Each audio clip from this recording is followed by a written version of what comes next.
In this video, we're gonna show you how to pair Roku remote to ONN TV. First, check your remote.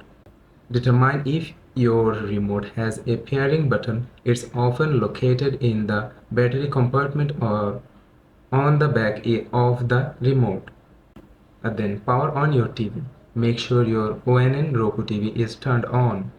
After that, initiate pairing. Press and hold the home and back button for about 5 seconds or until the status light begins to flash.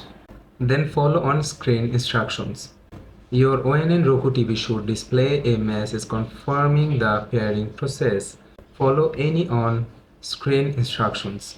And the last one is show the settings menu.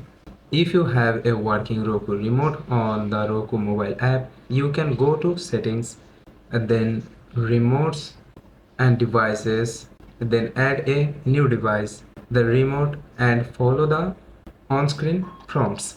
So that's how you can pair Roku remote to ONN TV.